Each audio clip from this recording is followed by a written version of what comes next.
Hey guys, Foxdrop here. Today I'm bringing you a video the likes of which I've never done before and hopefully won't have to do in the future. Today I want to talk about the state of the relationship between the community and its content creators, specifically why it's deteriorating and to try and clear some misconceptions in order to attempt to remedy this. Firstly, I want to apologize for making a drama video. You never really tend to see me around too much drama because I quite simply never get involved in it, but this will be an exception because not only has this stuff been happening for a long time, but the backlash is starting to affect people who don't deserve it, and this is especially detrimental to these smaller YouTubers who don't have strong communities to fall back on. I really felt like now I had to say something, and despite being a party with vested interests, I'm going to try to do my best to remain unbiased and stay useful. You should bear in mind that if this were simply a retaliatory video or one based off of emotional impulse, I would have made this ages and ages ago. And if I were only looking out for my own personal interests, I wouldn't even be making this video. Recently, the connection between YouTubers and their audience has become soured. Distrust is replacing tolerance and hostility replacing positivity. A growing vocal portion of the community is adopting a very fuck you stance to YouTubers with the belief that this is a justified retaliation for a reciprocated feeling.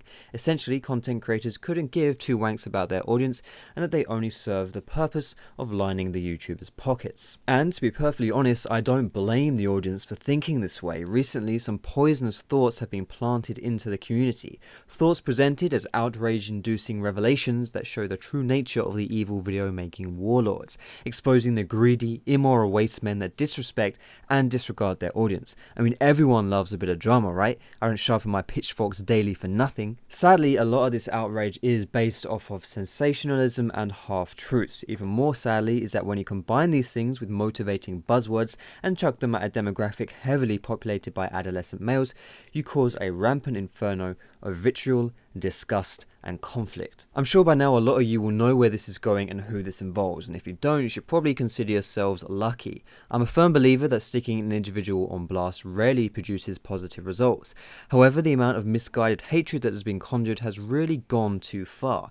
Even as a person that doesn't like to get involved, and as a person who has never been directly harmed by any of this, it's starting to become too much. A YouTuber named Nazis has been a consistent source of criticism to not only other YouTubers but really anything he feels he can drum up some controversy for, such as making a video on Team Gravity looking to Reddit for a new logo, of which he condemned the free labor, a phrase usually reserved for immoral practices with questionable legality. He doesn't always need to drum up his own controversy though, as he often rides the waves of already existing outrage, whether that's regarding East Coast servers, female streamers, chroma packs, paid Steam mods, Riot, the League subreddit. Anything you can tip your pitchfork and your fedora to is fair game. Now, the point of me outlining the nature of his content is not to take a dig or put him down. My personal opinions are pretty irrelevant.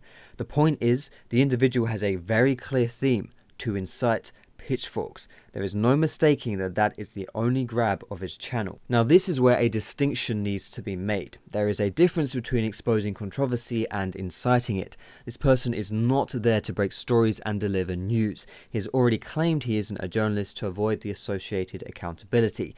This person wields controversy like Luis Suarez wields the Hannibal series box set. It is a tool for his success, a setting from which he can rustle your jimmies. Why? Because the truth is boring and controversy is what keeps you coming back for more. When an individual presents this kind of content in a manner that resonates with a large demographic, things can get dangerous. Much of the damage that threatens the relationship between you and your favorite content creators has been caused this way. You wouldn't hang on every word the car dealership owner has to say when you're looking for a new set of wheels, and this is a similar concept. Ultimately, that's the biggest point I want to make. Take a step back and think. If you've watched a Nazis video and come out of it angstily motivated, you've likely not arrived at that state yourself. You've just absorbed the video you've watched and the narrative it presented. Now, that is the key focus that I want to emphasize. However, I guess it's not really very fair of me to label someone and their content without giving examples or showing proof.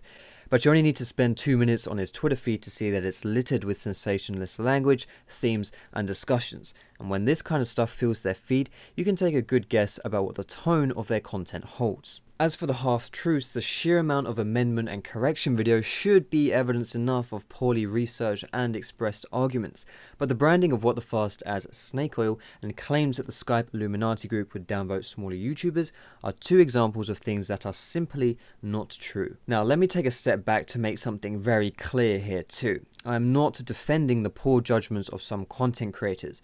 Uber Danger says some dumb things, Brofresco wears too much pink and has an unsettlingly small head, and having a Skype group to boost your Reddit posts is really not cool either. And as surprising as it may sound, being a content creator myself, I can see the use of Nazis-esque content. It is not inherently a bad thing to have a body that looks into the wrongdoings and keeps shady things out of the community. Problems arise, however, when the focus of the content isn't in the wrongdoings themselves and the motivation to make them isn't for the service of the audience or the community. It is very understandable why you guys would harbor distrust to content creators who are pushing scams on you for money, who are gaming the system for their own benefit while shitting on others, who are fucking underage fans while bragging about it, and who couldn't give two shits about you as long as they receive their sponsor check in the post. Hell, I'd hate those people too. The reality of the situation is a lot more boring, and all of these things are more fabrications than truth. Fact of the matter is, there's probably only one or two figures in the League community who could get away with raising their middle finger to their viewer base without feeling heavy ramifications. From a personal anecdote, I've yet to meet a YouTuber who doesn't consider themselves extremely lucky to have the job that they have. Of course, having said that, not everyone is an angel, and we shouldn't be assuming that either. The point is really to not assume anything, and instead forge beliefs off of evidence-based claims, and of course, to recognize what is evidence and what is just drama mongering. Like I've said, it is after all very easy to manipulate perspectives and cause strong emotional reactions. All you need are a few shifty quotes as ammunition, some strong hyperbolic language choices as gunpowder, and to pull the trigger. Because of course it's not just a little surprising that a channel apparently modelled after a remora fish is being used as a reliable source of information, but it's also hilarious in its own right too. What's also hilarious is the opinion that it is a sad thing that low effort content thrives on YouTube, while at the same time unironically claiming to produce high quality content. My use of the word content there being about as fair as labelling a pigeon as Jurassic thanks to its distant dinosaur relations. Not to mention the risk of me offending people who make actual content with actual talent, such as GBay99, one of the best educators in the League community, though we can see here, thanks to this expert analysis, that that's actually the problem with his content. Thankfully, we are privy to some more knowledge bombs here, identifying a core issue with the dependency of a network for decent YouTube payments, something that would entirely eliminate the possibility of leaving a network during peak performance months in order to receive a better revenue share, right? That couldn't possibly be a legitimate strategy.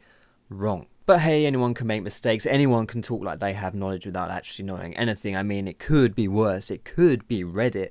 Everyone takes that with a pinch of salt because we all know how Reddit can be. I mean, it's not like posting popular opinions, presenting them as the opposite, or delivering edgy circle jerk Rito hate posts, or attempting to establish superiority while separating themselves from the Reddit crowd, or jumping at the opportunity to white knight fair maidens. Now, I'm kidding, I'm being a bit silly here, guys. You all well know that that is exactly what Reddit is capable of. And what I really meant to say is that Nazis is the embodiment of everything ugly on Reddit and recklessly wields its insatiable hunger for drama. But then again, what would you expect from someone who has displayed a total lack in ability to conduct themselves in not only a professional manner, but a personal one too? Someone whose maturity levels have led them to glorifying rape jokes. Excellent! Fantastic stuff. We all know rape jokes are fucking hilarious. And since Nazis has already established that all you need to link two tweets together and condemn the individual is to have them be done by the same person, it's fair to conclude that Nazis is a serial gangbanger who didn't enjoy LEC2 because he couldn't find any victims. And on top of that, you do have to further question the maturity of an individual who surrounds himself and instigates drama, but has the victim complex of a minke whale off the coast of Japan. Someone whose whole game revolves around constructing critique like a StarCraft 2 player constructs additional pylons, yet who cannot take it back, blocking people left, right and centre, and who leaves disgruntled comments on Reddit when he gets downvoted. Now, much like when someone pours the milk in before the hot water when making a cup of tea, you have to ask some serious questions. This is the person who is manipulating your opinions. Are you okay with that? I mean, that would kind of be like having a bulldog feed you meatballs and then complaining to the chef that they're slimy. Perhaps it's time for sensationalism dressed as content to stop, and to stop polluting impressionable audiences with deliberately misleading pieces, and to start to respect the audience. But let's just pause for a moment here. Are you now under the impression that Nazis is a bit of a bellend? If so, that's because that's exactly what I've wanted you to feel. even if you think it's all true because there are quotes on the screen. Did I take them out of context? Did I skew their original meanings? Did I present them to you in a way that suited me? Did I omit some things? At the end of the day, all you heard was what I wanted you to hear. It was not objective and served my purposes. To take it at face value and forge an opinion off of it alone would not be very smart or constructive. So I say to you guys again, the important thing here is to think. Please, forge your own opinions, but don't let others forge them for you. I know everyone loves a bit of drama, but drama and the truth are often separate entities. So the next time you do see some drama or see a content creator working with sponsors, just think, you are well within your rights to dislike stuff and feel outraged, but make sure the reasons are your own. So that's all I want to say on this topic, and I guess right here I kind of owe you guys a massive thank you for not turning on me when the drama kicked off. I know I'm really lucky to have you guys as an audience, and you know I love you to pieces, so thank you so much for watching this video, guys. I hope you have a wonderful day, and I will see you in my next video.